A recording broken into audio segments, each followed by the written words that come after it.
आज आप सबों का फिर से एक बार स्वागत है एक नए सेट में।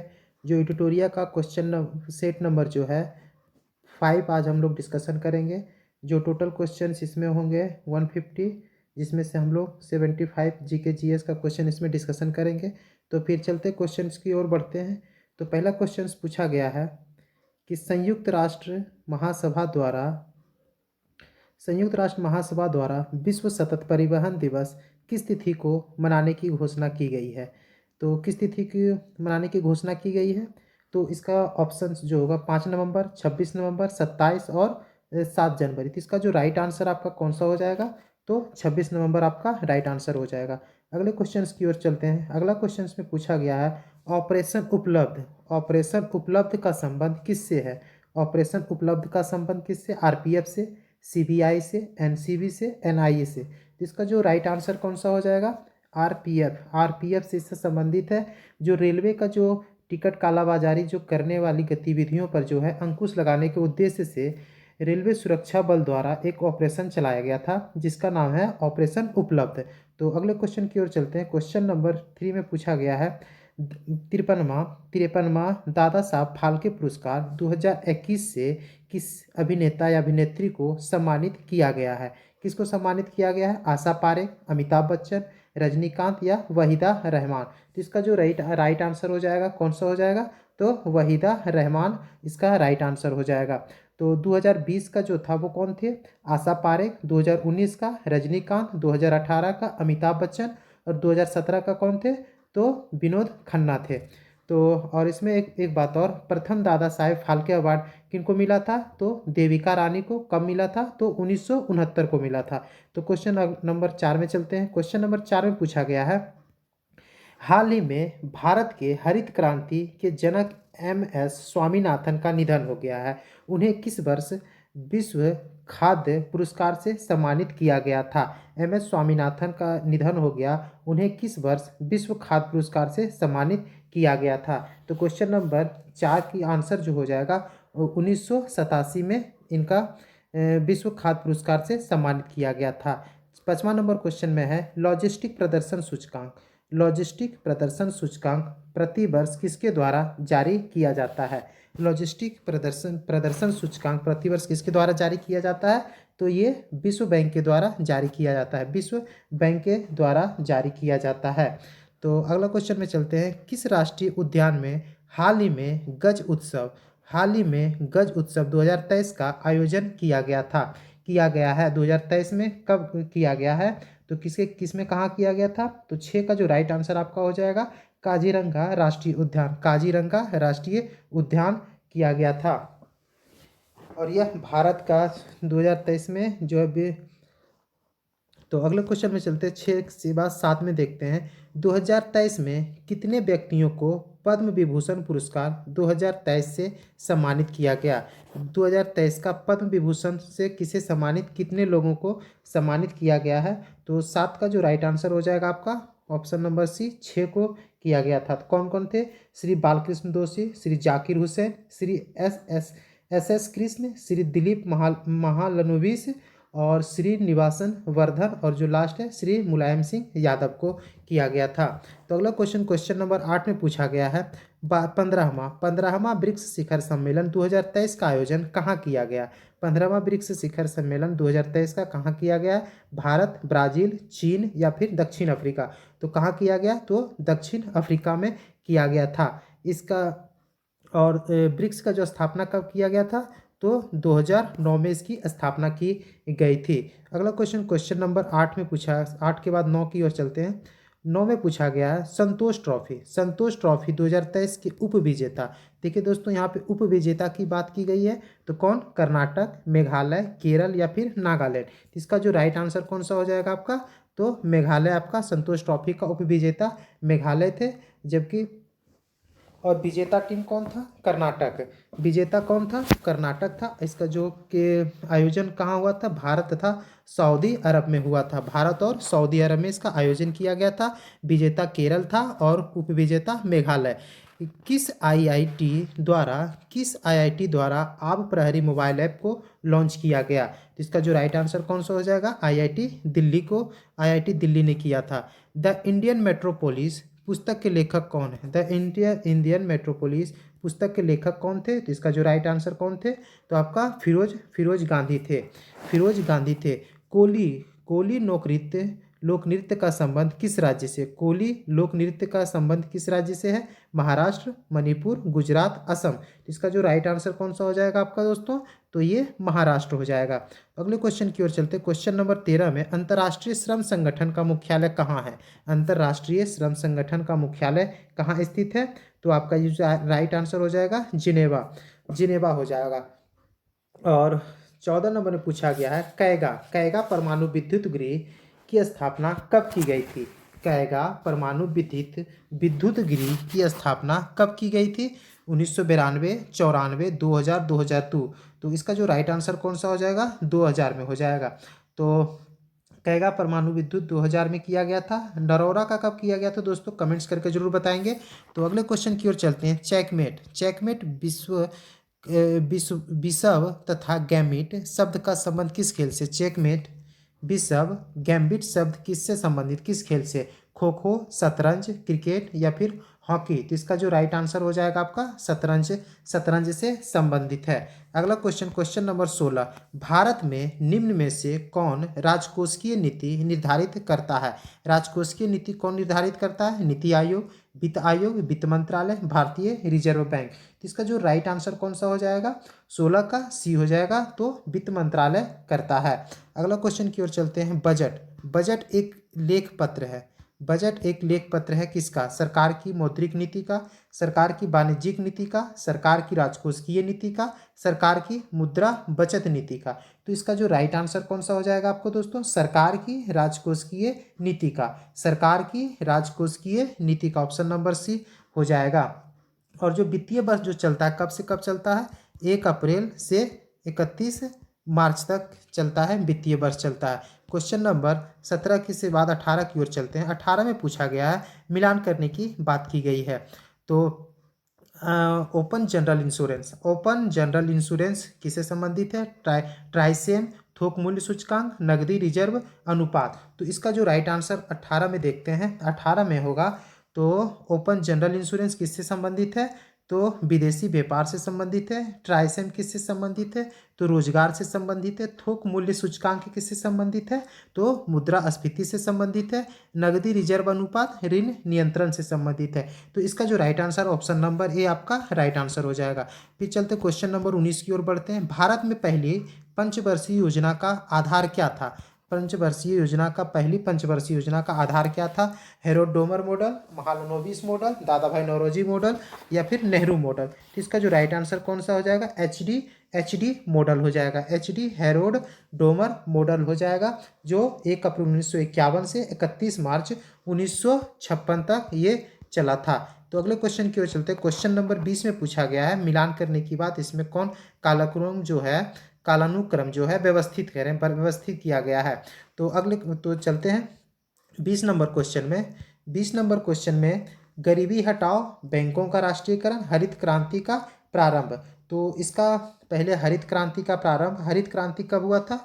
1966-67 में हुआ था। 1966-67 में हुआ था। उसके बाद 14 बैंकों का राष्ट्रीयकरण पहली बार 1969 में हुआ था। और गरीबी हटाओ का नारा जो दिया गया था इंदिरा गांधी द्वारा, वो कब हुआ था? तो 1971 में हुआ था। तो इसका जो राइट आंसर कौन सा हो जाएगा? पहले 3 होगा, फिर 2 होगा, उसके बाद ऑप्शन नंबर बी आपका राइट आंसर हो जाएगा। अगले क्वेश्चन की ओर चलते हैं। क्वेश्चन नंबर 21 में पूछा गया है, निम्नलिखित में से किसका पारिस्थितिक संतुलन से संबंध नहीं है? पारिस्थितिक संतुलन से संबंध नहीं है किसका? तो जल प्रबंधन, वन रोपण, औद्योगिक प्रबंधन, वन्यजीव सुरक्षा। तो इसका किसके संबंधित नहीं है? तो औद्योगिक प्रबंधन से संबंधित नहीं है पारिस्थितिकी से। तो क्वेश्चन नंबर 22 की ओर 22 में पूछा गया है, अगर उनमें विद्रोहियों में से एक भी योग्य नेता निकला होता तो हम सदा के लिए हार जाते। 1857 के विद्रोह के संबंध में उपरोक्त टिप्पणी किसने दी थी? तो किसने दी थी? बोला विद्रोहियों में से अगर एक भी कोई योग्य नेता होता तो हम सदा के लिए हार जाते। 1857 के विद्रोह के संबंध में उपरोक्त टिप्पणी किसने की थी? Lord Canning, John Lawrence, T R. Holmes, Lord Dufferin. इसका जो राइट आंसर कौन सा हो जाएगा? John Lawrence. जॉन लॉरेंस ने ये टिप्पणी की थी। तो अगला क्वेश्चन 23 में पूछा है, भारत में न्यायिक सेवा का जनक किसे कहा जाता है? भारत में न्यायिक सेवा का जनक किसे कहा जाता है? Warren Hastings, Lord Cornwallis, Lord William Bentinck, Lord Northbrook. तो इसका जो राइट आंसर कौन सा हो जाएगा? Warren Hastings. वारेन हेस्टिंग्स को बोला जाता है। अगला क्वेश्चन में चलते हैं, निम्नलिखित में से किसने पटना सिटी में पीर अली के नेतृत्व में हुए विद्रोह को दबाया था? पटना सिटी में पीर अली के नेतृत्व में हुए विद्रोह को किसने दबाया था? तो Major MacDonald, Major Vincent Eyre, Captain Le Grand, Commissioner Taylor. तो इसका जो राइट आंसर कौन सा हो जाएगा? कमिश्नर टेलर ने इसको दबाया था। तो क्वेश्चन नंबर 24 के बाद 25 की ओर बढ़ते हैं। 25 में पूछा गया है कि भारतीय राष्ट्रीय कांग्रेस का 37वां अधिवेशन, भारतीय राष्ट्रीय कांग्रेस का 37वां अधिवेशन कहाँ हुआ था? गया में। गया में हुआ था। उस अधिवेशन की अध्यक्षता किसने की थी? किसने की थी? रंगनाथ सिंह माधोलकर, अबुल कलाम आजाद, देशबंधु चित्तरंजन दास, राजेंद्र प्रसाद। तो इसको किसने किया था? तो C.R. दास, मतलब देशबंधु चित्तरंजन दास, C.R. दास ने किया था। चित्तरंजन दास को देशबंधु की भी उपाधि दी गई थी और तो इन्होंने ही किया था 37वां अधिवेशन गया का अध्यक्षता किया था। निम्नलिखित घटनाओं को काला क्रमानुसार व्यवस्थित कीजिए और नीचे दिए गए कूट की सहायता से सही उत्तर का चयन करें। तो किसने? तो मोपला विद्रोह, जालियांवाला बाग हत्याकांड, चौरी चौरा कांड, प्रथम विश्व युद्ध की समाप्ति। तो 26 में देखते हैं। तो पहला जो हुआ था, प्रथम विश्व युद्ध की समाप्ति कब हुई थी? प्रथम विश्व युद्ध की समाप्ति 1918 में हुआ था। 1918 में हुआ था। और जालियांवाला बाग हत्याकांड कब हुआ था? तो 1919 में हुआ था। और उसके बाद मोपला विद्रोह जो हुआ था 1921 में हुआ था। और चौरी चौरा कांड जो हुआ था 1922 में हुआ था। तो इसका जो राइट आंसर कौन सा हो जाएगा? पहला हो जाएगा 4, उसके बाद हो जाएगा 2, 1 और 3। ऑप्शन नंबर सी आपका राइट आंसर हो जाएगा। अगले क्वेश्चन की ओर चलते। क्वेश्चन नंबर 27 में पूछा गया है, बिहार के किस जिले में असहयोग आंदोलन के दौरान झंडा कांड हुआ था? असहयोग आंदोलन के दौरान झंडा कांड कब हुआ था, कहाँ हुआ था? तो बक्सर, पटना, भागलपुर या फिर सारण। तो इसका जो राइट आंसर हो जाएगा कौन सा हो जाएगा? तो आपका भागलपुर में हुआ था। फरवरी 1922 में झंडा कांड हुआ था। उसके बाद अगले क्वेश्चन चलते। क्वेश्चन नंबर 28 में पूछा गया, अकबर द्वारा किए गए कार्यों का सही काला क्रमानुसार कौन सा है? कौन सा सही कालानुक्रमानुसार है? तो फिर चलते हैं, देखते हैं इसका डिस्कशन क्या है 28 का। तो 28 में पहला नंबर आया था दास प्रथा का अंत, तीर्थ यात्रा कर की समाप्ति, जजिया कर की समाप्ति, दहसाल प्रणाली लागू करना। दहसाल प्रणाली लागू करना। तो इसमें देखते हैं दास प्रथा का अंत किसमें शुरुआत में है? तो दास प्रथा का अंत 2 जगह है। और उसके बाद दहसाल प्रणाली का लागू करना सबसे लास्ट में। दहसाल प्रणाली लागू करना तो ये इसमें भी है और इसमें भी है। तो एक तरफ से देखते दास प्रथा का अंत 1562 में हुआ था। तीर्थ यात्रा कर की समाप्ति 1563 में हुआ था। जजिया कर की समाप्ति 1564 में हुआ था। दहसाला प्रणाली लागू करना 1882 में हुआ। तो इसका जो right answer option number C आपका राइट आंसर हो जाएगा।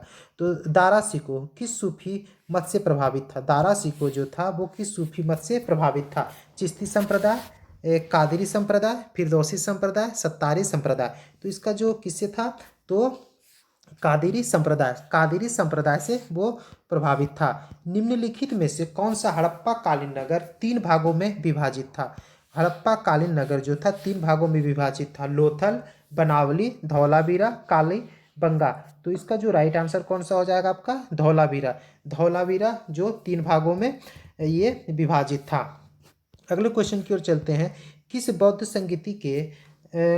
संगीति में अनुशासन को लेकर मतभेद के कारण बौद्ध संघ स्थाविर और एवं महासंघिक में विभाजित हो गया था? तो किस में हुआ था? तो ये आपका द्वितीय बौद्ध संगीति में हुआ था, जो कालाशोक के शासनकाल में 383 ईसा पूर्व में हुआ था।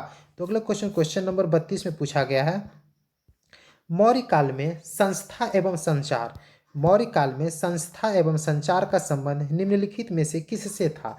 विदेश व्यापार से था, जनगणना की समिति से, गुप्तचर व्यवस्था से, स्थानीय शासन से। तो ये किससे था? तो मौर्य काल में संस्था एवं संचार, तो ये गुप्तचर व्यवस्था से, गुप्तचर व्यवस्था से। ऑप्शन नंबर सी आपका राइट आंसर हो जाएगा।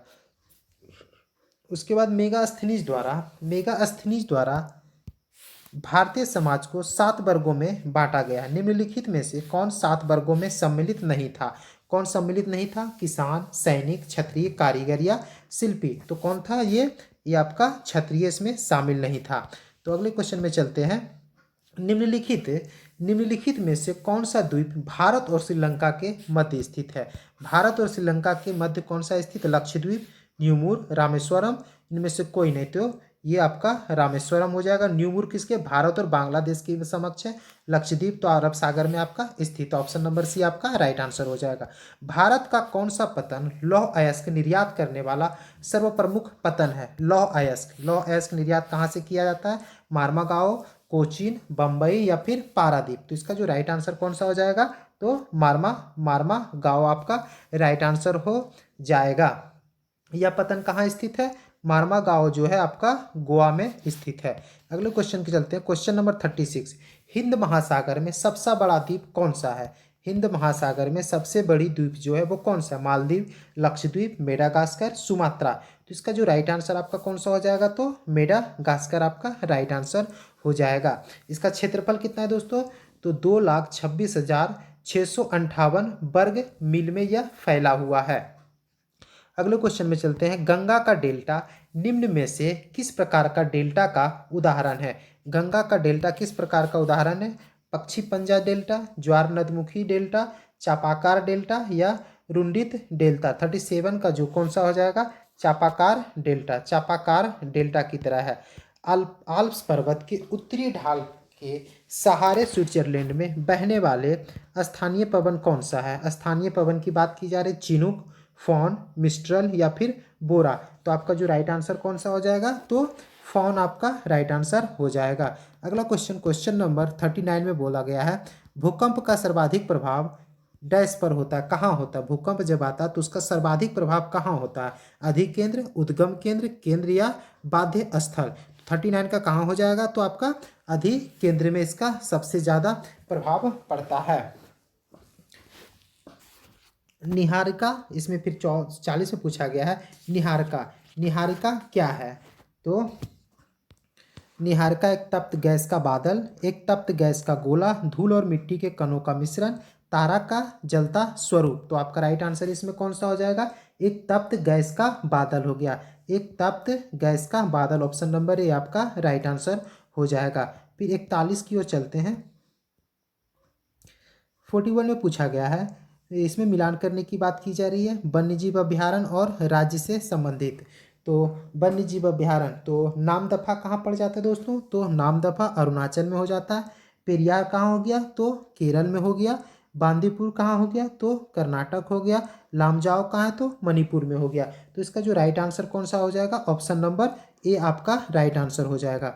निम्नलिखित में से कौन सी महत्वपूर्ण विशेषता संघीय सरकार की है?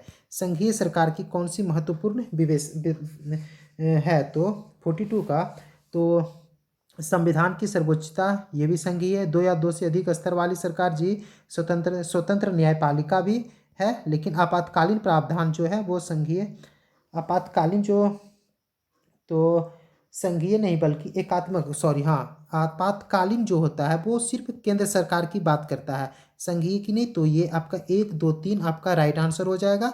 तो ऑप्शन नंबर सी आपका राइट आंसर हो जाएगा।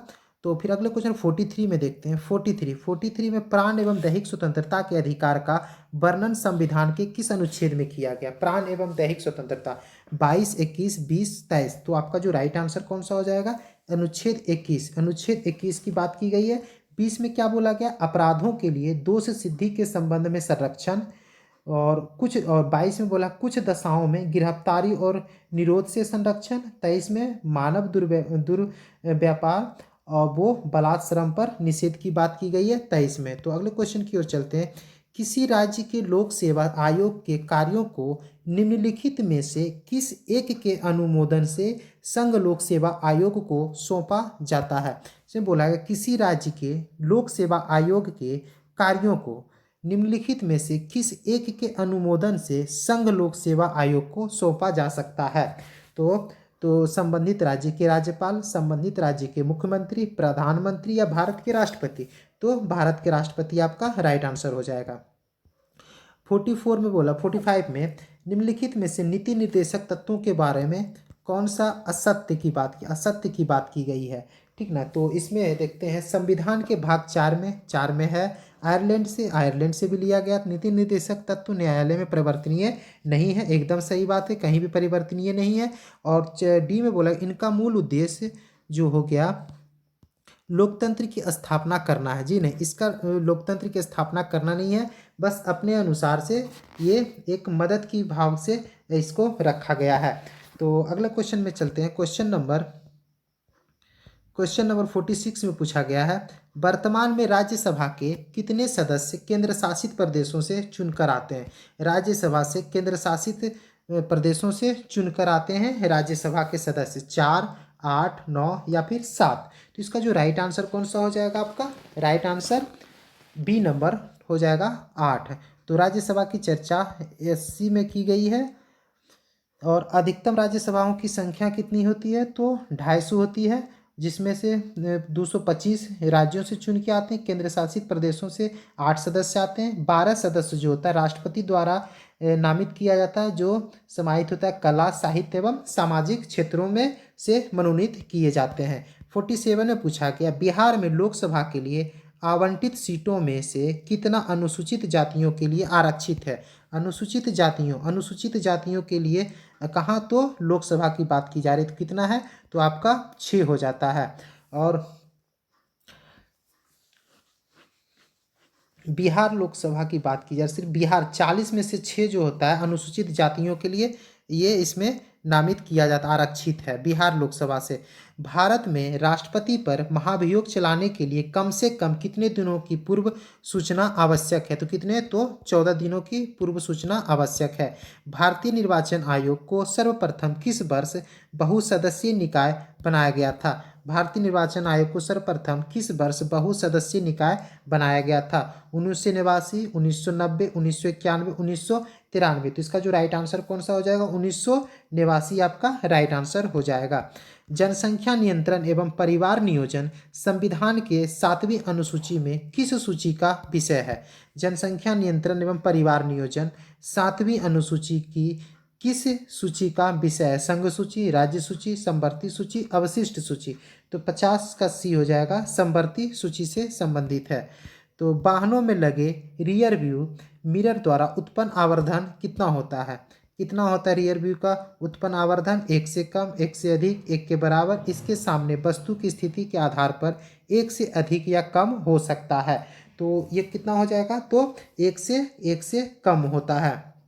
उसके बाद चलते 52 में जब हम अपने बिजली बिल का भुगतान करते हैं तो हम किसके लिए भुगतान करते हैं। जब बिजली बिल जो आता है तो किसके लिए भुगतान के, उपयोग हुए आवेश के लिए, उपयोग हुए विद्युत के लिए, उपयोग हुए शक्ति के लिए, उपयोग के लिए ऊर्जा के लिए। तो इसका जो राइट आंसर कौन सा हो जाएगा, तो हम ऊर्जा का यूज करते हैं, शक्ति एनर्जी का यूज करते हैं, इसलिए एनर्जी हो जाएगा आपको ऑप्शन नंबर डी।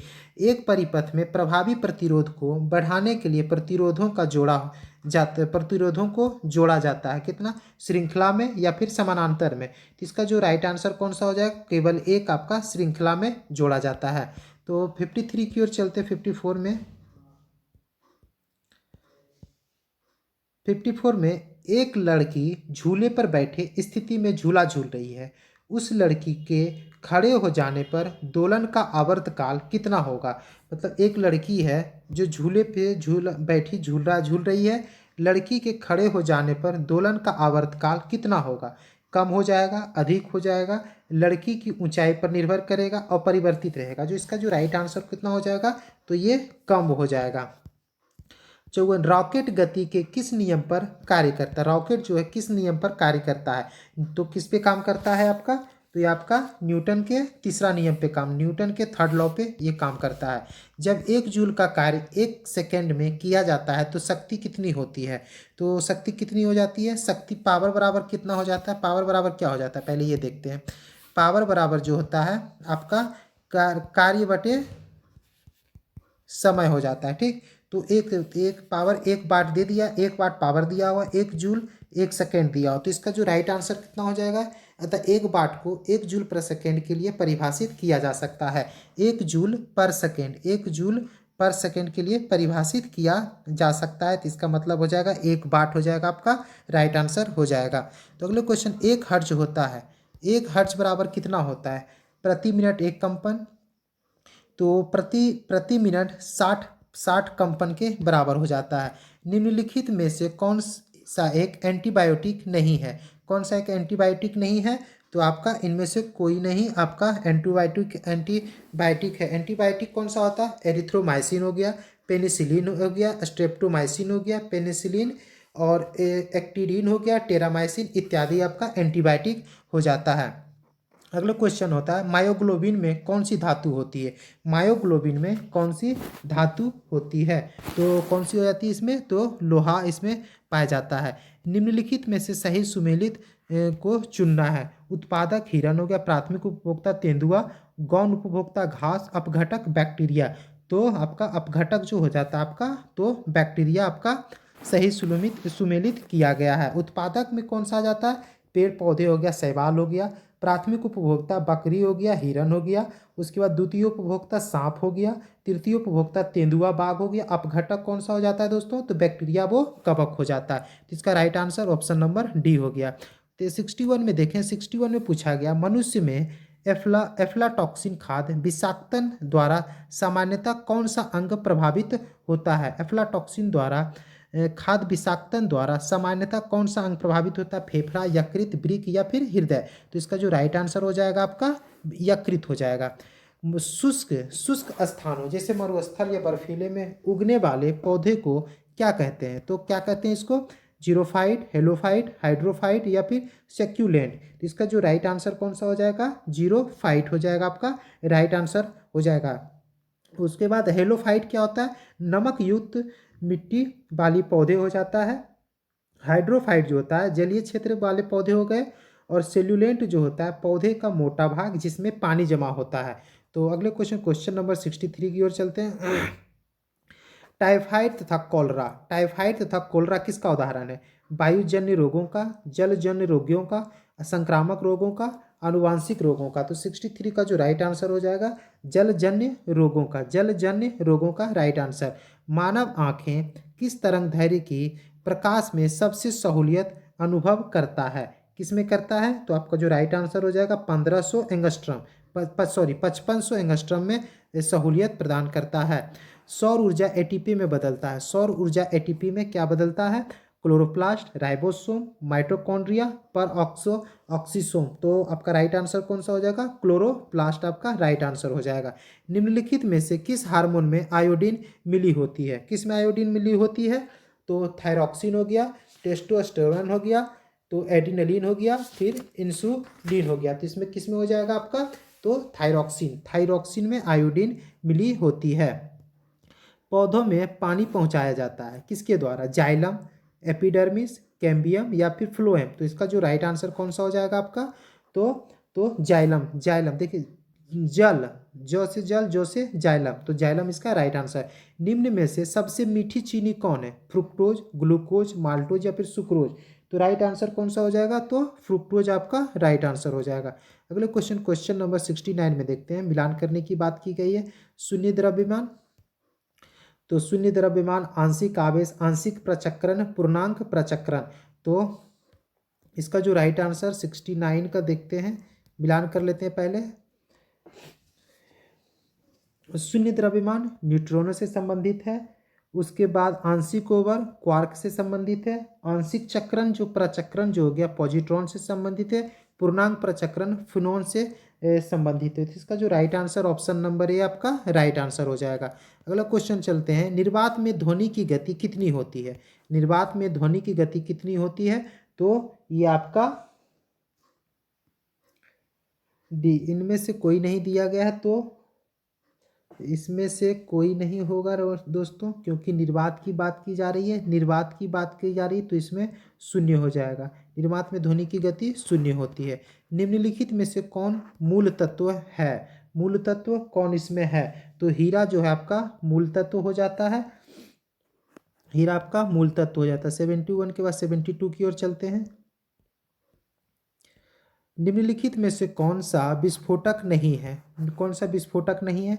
TNT, ट्राइनाइट्रोग्लिसरीन, ट्राइनाइट्रोक्लोरोफॉर्म, साइक्लोट्राइमेथिलीन, नाइट्रेमीन। तो आपका जो right answer option number C आपका राइट आंसर हो जाएगा। अगला question, fire alarm. Fire alarm में निम्नलिखित में से किसका उपयोग किया जाता है? तो किसका उपयोग? सौर सेल का, हाइड्रोलिक सेल, फोटो सेल, सौर सेल एवं हाइड्रोलिक सेल का। तो 73 का सी आपका फोटो सेल का प्रयोग किया जाता है। 74, तो पुलिस द्वारा नशे में गाड़ी चलाने वाले की सांस की जांच के लिए फिल्टर पेपर पर क्या होता है? फिल्टर पेपर पर क्या होता है? पोटेशियम डाइक्रोमेट, सल्फ्यूरिक अम्ल होता है, पोटेशियम पर मैग्नीशियम सल्फ्यूरिक अम्ल, silver nitrate, Lapid, silica gel या फिर हल्दी। तो इसका जो राइट आंसर कौन सा हो जाएगा? पोटेशियम डाइक्रोमेट, सल्फ्यूरिक अम्ल इस पे लिपटा हुआ रहता है। तो उसके बाद 75 में पूछा गया है दोस्तों, ये आज का लास्ट क्वेश्चन है, बादल और वायुमंडल का तैरना किस कारण होता है? बादल और वायुमंडल का तैरना किस कारण होता है? तो ताप, दाब, समुद्री से दूरी, श्यानता। तो इसका जो राइट आंसर कौन सा हो जाएगा? इसकी श्यानता के कारण। तो दोस्तों कैसा लगा ये डिस्कशन, कमेंट्स करके जरूर बताएं। आप लोग प्लीज़ मेरे वीडियो को जरूर शेयर करें, हेल्प करें इसमें, और लाइक्स और कमेंट्स जरूर करें दोस्तों। तो धन्यवाद दोस्तों।